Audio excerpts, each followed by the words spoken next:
ನಮಸ್ತೆ ಎಲ್ರಿಗೂ. ಕೌಟಿಲ್ಯ KS ಮತ್ತು PSI ಯೂಟ್ಯೂಬ್ ಚಾನಲ್ಗೆ ತಮಗೆಲ್ಲರಿಗೂ ಸ್ವಾಗತ.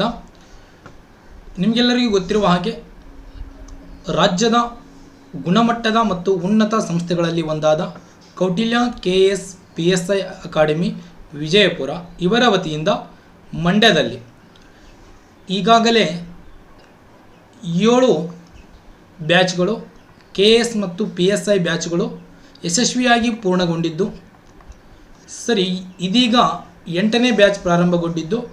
ಈ 8ನೇ ಬ್ಯಾಚಿನ ವಿಶೇಷತೆ ಏನಪ್ಪ ಅಂತಂದರೆ, ವಿಶೇಷವಾಗಿ ಮಂಡ್ಯ ಜಿಲ್ಲೆಯ ಮತ್ತು ಸುತ್ತಮುತ್ತಲಿನ ಸ್ಪರ್ಧಾ ಮಿತ್ರರಿಗೆ ಇದೊಂದು ಸಿಹಿ ಸುದ್ದಿ ಅಂತ ಹೇಳ್ಬೋದು. 8ನೇ ಬ್ಯಾಚು PSI ಮತ್ತು KS ಉಚಿತ ತರಬೇತಿ ಪ್ರಾರಂಭಗೊಂಡಿದ್ದು.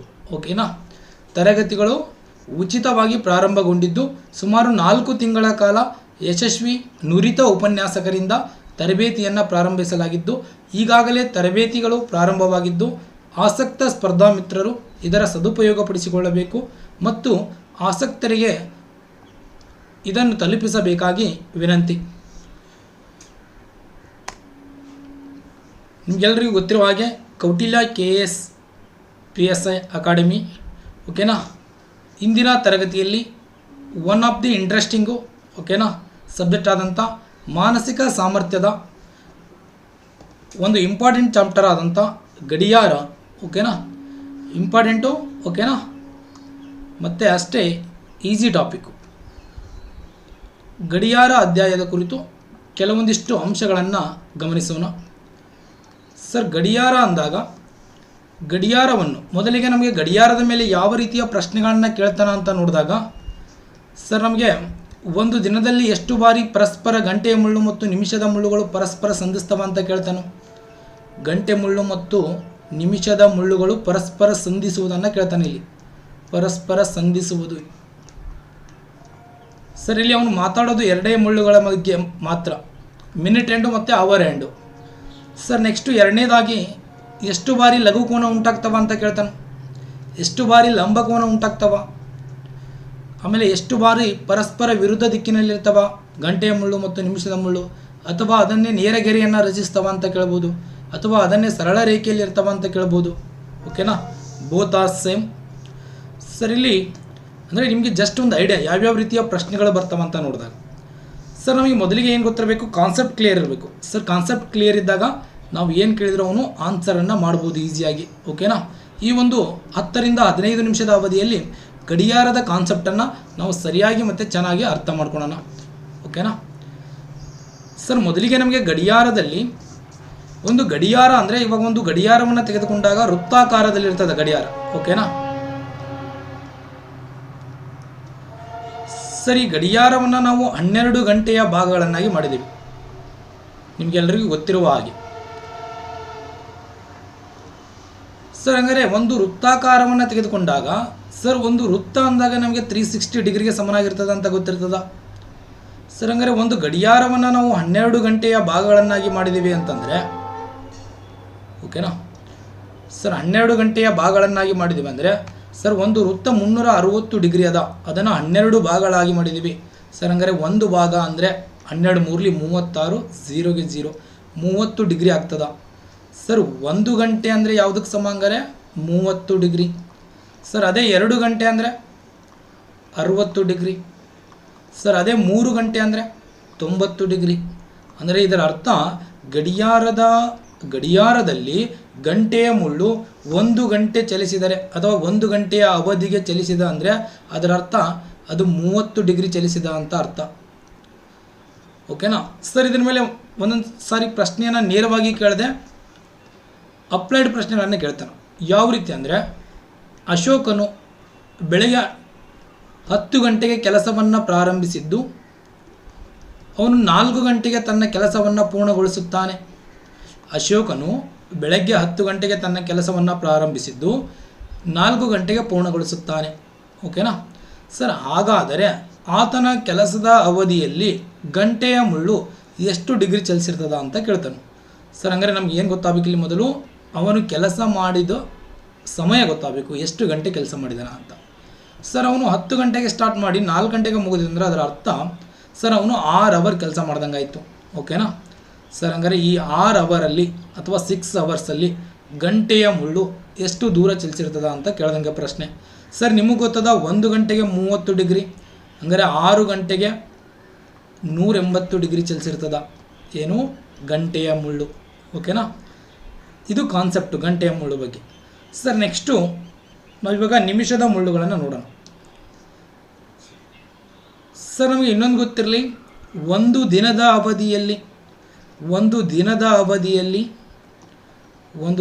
ಅವಧಿಯಲ್ಲಿ ಗಂಟೆಯ ಮುಳ್ಳು ಗಡಿಯಾರವನ್ನು 2 ಬಾರಿ ಸುತ್ತುತ್ತ. ಓಕೆನಾ?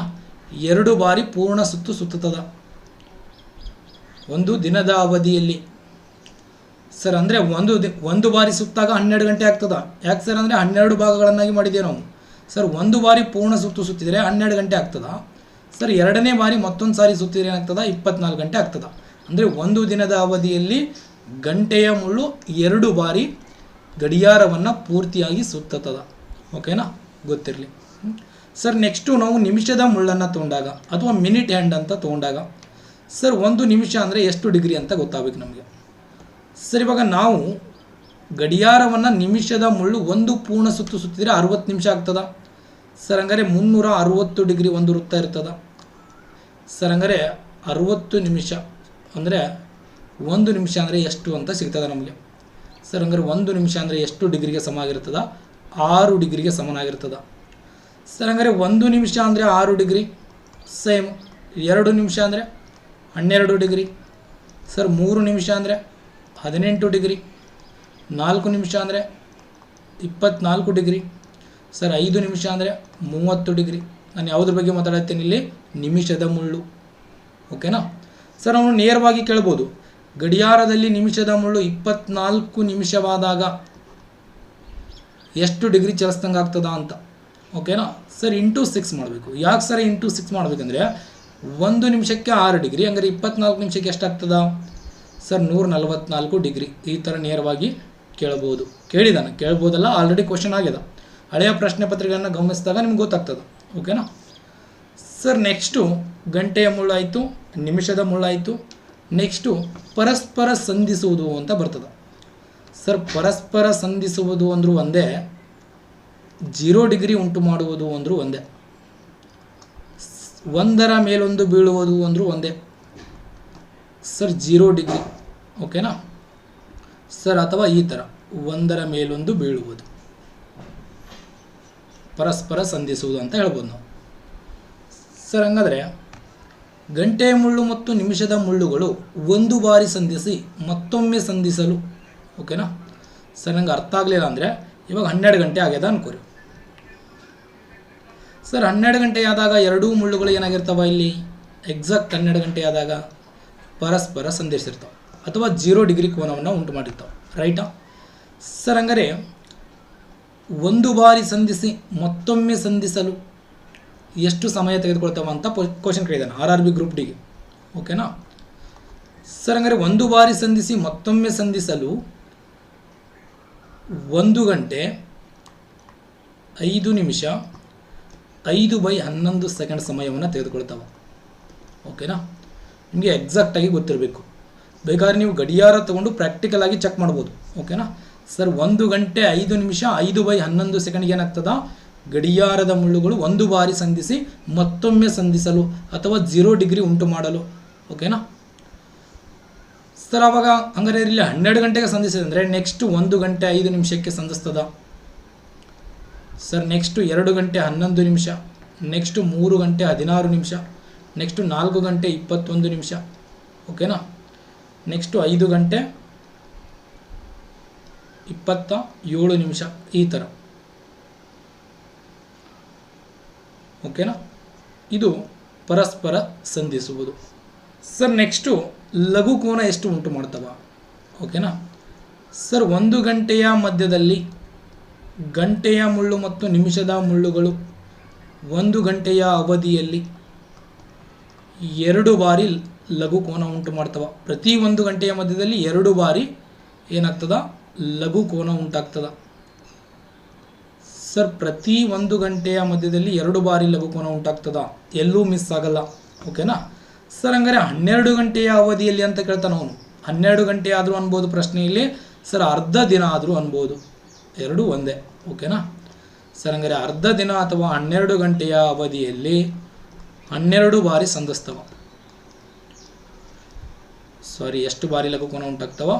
24 ಬಾರಿ ಲಘುಕೋನ ಉಂಟಾಗ್ತವ. ಸರ್ ಹಂಗಾರೆ 12 ಗಂಟೆಗೆ 24 ಬಾರಿ, 24 ಗಂಟೆಯ ಅವಧಿಯಲ್ಲಿ ಅಥವಾ ಒಂದು ದಿನದ ಅವಧಿಯಲ್ಲಿ ಎಷ್ಟು ಬಾರಿ ಲಘುಕೋನ ಉಂಟಾಗ್ತವ ಸರ್ ಅಂತಂದರೆ ಕೇಳಿದನು ಪ್ರಶ್ನೆಯನ್ನು. 48 ಬಾರಿ ಲಘುಕೋನ ಉಂಟಾಗ್ತವ. ಓಕೆನಾ? ಇದಿಷ್ಟು ಲಘುಕೋನ ಬಗ್ಗೆ. ಸರ್ ನೆಕ್ಸ್ಟು ಲಂಬಕೋನ ತೆಗೆದುಕೊಂಡಾಗ, ಸರ್ ಲಂಬಕೋನ ಅಂದರೂ ಒಂದೇ, 90 ಡಿಗ್ರಿ ಅಂದರೂ ಒಂದೇ. ಓಕೆನಾ? 90 ಡಿಗ್ರಿ. ಸರ್ ಇವಾಗ ಒಂದು ಗಡಿಯಾರದಲ್ಲಿ ಗಂಟೆಯ ಮುಳ್ಳು ಮತ್ತು ನಿಮಿಷದ ಮುಳ್ಳುಗಳ ನಡುವೆ ಏನಾದರೂ ಲಂಬಕೋನ ಉಂಟಾಗಬೇಕು ಸರ್ ಅಂತಂದರೆ ಆ ಗಂಟೆ ಮತ್ತು ನಿಮಿಷದ ಮುಳ್ಳುಗಳ ನಡುವಿನ ಅಂತರ, ಸರ್ ಇವಾಗ 3 ಗಂಟೆ ಆಗ್ಯದ ಅನ್ಕೋರಿ. ಓಕೆನಾ ಸರ್? ಇಲ್ಲಿ 3 ಗಂಟೆ ಆಗ್ಯದಂದರೆ ಇಲ್ಲಿ ಯಾವ ಕೋನ ಉಂಟಾಗ್ಯದ? ಲಂಬಕೋನ ಉಂಟಾಗ್ಯದ. ಸರ್ ಇಲ್ಲಿ ಲಂಬಕೋನ ಉಂಟಾಗಬೇಕಾದ್ರೆ ಗಂಟೆಯ ಮುಳ್ಳು ಮತ್ತು ನಿಮಿಷದ ಮುಳ್ಳುಗಳ ನಡುವಿನ ಅಂತರ ಎಷ್ಟು ಡಿಫ್ರೆನ್ಸ್ ಅದ? ಇಲ್ಲಿಂದ ಇಲ್ಲಿಗೆ 5 ನಿಮಿಷ, 10 ನಿಮಿಷ, 15 ನಿಮಿಷ. ಅಂದರೆ ಆ ಎರಡೂ ಮುಳ್ಳುಗಳ ನಡುವಿನ ಅಂತರ ಎಷ್ಟು ನಿಮಿಷ ಆಗಿರ್ತದ? 15 ನಿಮಿಷ ಆಗಿರ್ತದ. ಸರ್ ಯಾವಾಗ ಅಂದರೆ ಲಂಬಕೋನ ಉಂಟಾದಾಗ. ನಮ್ಗೆ ಗೊತ್ತಿರಬೇಕು, ಗಡಿಯಾರದ ಮುಳ್ಳುಗಳ ನಡುವಿನ, ಗಡಿಯಾರದಲ್ಲಿ ಎರಡೂ ಮುಳ್ಳುಗಳ ನಡುವೆ ಲಂಬಕೋನ ಉಂಟಾದರೆ ಆ ಎರಡೂ ಮುಳ್ಳುಗಳ ನಡುವಿನ ಅಂತರ 15 ನಿಮಿಷವಾಗಿರ್ತದ. ಸರ್ ಹಂಗಾರೆ 1 ಗಂಟೆಯ ಅವಧಿಯಲ್ಲಿ ಎಷ್ಟು ಬಾರಿ ಲಂಬಕೋನ ಉಂಟಾಗ್ತವ? 1 ಗಂಟೆಯ ಅವಧಿಯಲ್ಲಿ 2 ಬಾರಿ ಉಂಟಾಗ್ತವ. ಓಕೆನಾ ಸರ್? ಹಂಗಾರೆ ನೀವು ಆನ್ಸರ್ ಮಾಡ್ಬೋದು ಇವಾಗ. ಸರ್ 1 ಗಂಟೆಯ ಅವಧಿಯಲ್ಲಿ 2 ಬಾರಿ ಅಂದರೆ 12 ಗಂಟೆಯ ಅವಧಿಯಲ್ಲಿ 24 ಬಾರಿ ಆಗ್ತವ ಅಂತ. ಬಟ್ ರಾಂಗ್ ಆಗ್ತದ. ಓಕೆನಾ? ಇದು ಮೋಸ್ಟ್ ಇಂಪಾರ್ಟೆಂಟು. ಸರ್ 12 ಗಂಟೆ ಅಥವಾ ಅರ್ಧ ದಿನದ ಅವಧಿಯಲ್ಲಿ 22 ಬಾರಿ ಲಂಬಕೋನ ಉಂಟಾಗ್ತವ. ಓಕೆನಾ ಸರ್? ಅವನು ಇಲ್ಲಿ ಎಲ್ಲಿ ಮಿಸ್ ಆಗ್ತಾವಲ್ಲ ಇಲ್ಲೇ ಕ್ವಶನನ್ನು ಟಾರ್ಗೆಟ್ ಮಾಡ್ತಾನೆ. ಅಂದರೆ ನಮಗೆ ಎಲ್ಲಿ ಲಂಬಕೋನ ಉಂಟಾಗ್ತವ, ಎಲ್ಲಿ ಉಂಟಾಗಲ್ಲ ಅದು ಗೊತ್ತಿರಬೇಕು. ಇದು ಕಾನ್ಸೆಪ್ಟು. ಕಾನ್ಸೆಪ್ಟ್ ಕ್ಲಿಯರ್ ಇದ್ದಾಗ ಅವ್ನು ಏನು ಕೇಳಿದ್ರು ಆನ್ಸರ್ ಮಾಡ್ಬೋದು.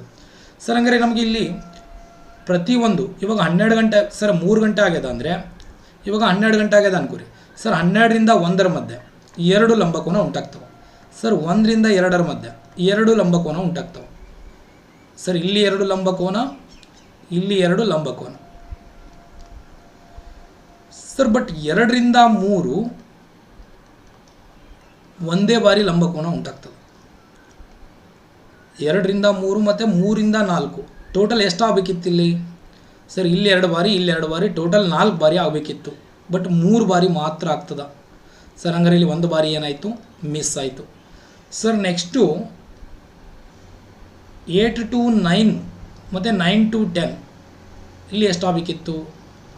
ಇಲ್ಲೆರಡು, ಇಲ್ಲೆರಡು, ಟೋಟಲ್ 4 ಆಗಬೇಕಿತ್ತು. ಓಕೆನಾ ಸರ್? ಟೋಟಲ್ 4 ಬಾರಿ ಆಗಬೇಕಾಗಿತ್ತು. ಇಲ್ಲಿ ಕೂಡ 3 ಬಾರಿ ಆಗ್ತದೆ. 3 ಬಾರಿ ಮಾತ್ರ ಲಂಬಕೋನ ಉಂಟಾಗ್ತವೆ. ಸರ್ ಅಂದರೆ ಇಲ್ಲೊಂದು ಮಿಸ್ ಆಯಿತು. ಸರ್ ಹಂಗಾರೆ 12 ಗಂಟೆ ಅವಧಿಯಲ್ಲಿ 2 ಬಾರಿ ಮಿಸ್ ಆಯಿತು. ಅದಕ್ಕೆ 24 ಆಗಬೇಕಾಗಿತ್ತು, 22 ಬಾರಿ ಆಗ್ತದೆ. ಸರ್ ಹಂಗಾರೆ 12 ಗಂಟೆಗೆ 2 ಬಾರಿ ಮಿಸ್ ಆಯಿತು, 24 ಗಂಟೆಗೆ 4 ಬಾರಿ ಮಿಸ್ ಆಗ್ತದೆ. ಅಲ್ಲಿ 48 ಬಾರಿ ಆಗಬೇಕಿತ್ತು. ಬಟ್ ಅಲ್ಲಿ ಏನಾಗ್ತದೆ?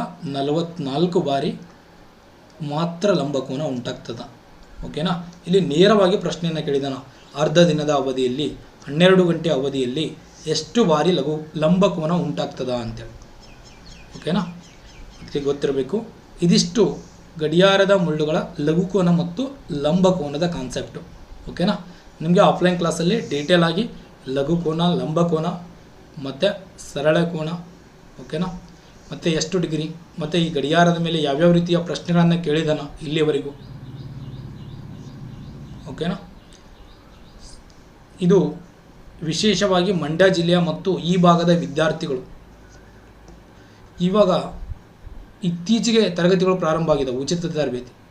ಸಾಧ್ಯವಾದಷ್ಟು ಮಟ್ಟಿಗೆ ಬೇಗನೆ ಬಂದು, ಓಕೆನಾ, ನೀವು ಪ್ರವೇಶನ ಪಡೆದಿದ್ದಲ್ಲಿ ಅದರ ಒಂದು ಲಾಭ ನಿಮಗೆ ಆಫ್ಟರ್ 3 ಮಂತ್ಸ್ ಗೊತ್ತಾಗ್ತದೆ. ಓಕೆನಾ? ಮೊದಲು ಏನು ಮಾಡಬೇಕು, ಪ್ರವೇಶಾತಿಯನ್ನು ಪಡಿಬೇಕು. ಪಡೆದ ಮೇಲೆ ನೀವು ಒಂದು ವಾರ ಕ್ಲಾಸಿಗೆ ಕುಂತರೂ ಅದರದ್ದು ಗೊತ್ತಾಗ್ತದ. ಇಲ್ಲ ಅಂದರೆ ಸರ್ ಆಲ್ರೆಡಿ ನಾನು ನಮ್ಮ ಫ್ರೆಂಡ್ಸ್ ಯಾರಾದರೂ ಕೌಟಿಲ್ಯ ಅಕಾಡೆಮಿಯಲ್ಲಿ ತರಬೇತಿಯನ್ನು ತೆಗೆದುಕೊಂಡಿದ್ದಾರೆ ಅಂದರೆ ಅವ್ರ ಮೂಲಕ ನೀವು ಕೇಳಿ ಪಡಿಬೋದು ಯಾವ ರೀತಿಯಲ್ಲಿ ಕ್ವಾಲಿಟಿ ಎಜುಕೇಷನ್ ಅದ, ಮತ್ತು ಅವರು ಅಲ್ಲಿ ಬರ್ತಕ್ಕಂಥ ಎಲ್ಲ ಫೆಕಲ್ಟಿಗಳು ಯಾವ ಥರ ಒಂದು ಬೋಧನೆಯನ್ನು ಮಾಡ್ತಾರೆ. ನೆಕ್ಸ್ಟು ಅಲ್ಲಿಯ ಒಂದು ಪ್ರತಿ ವಾರ ನಡೆಸ್ತಕ್ಕಂಥ ಮಾದರಿ ಪರೀಕ್ಷೆಗಳ ಗುಣಮಟ್ಟ ಯಾವ ರೀತಿಯಾಗ್ಯದ. ಓಕೆನಾ. ಸಾಧ್ಯವಾದಷ್ಟು ಇದರ ಸದುಪಯೋಗನ ಪಡಿಸಿಕೊಂಡು ನಿಮ್ಮ ಕನಸಿನ ಹುದ್ದೆಯನ್ನು ನನಸಾಗಿಸಿಕೊಳ್ಳ್ರಿ ಅಂತ ಹೇಳ್ತಾ, ಓಕೆನಾ. ಕೌಟಿಲ್ಯ ಅಕಾಡೆಮಿಗೆ ತಮಗೆಲ್ಲರಿಗೂ ಮತ್ತೊಮ್ಮೆ ಸ್ವಾಗತ. Thank you. ಎಲ್ರಿಗೂ ಧನ್ಯವಾದಗಳು.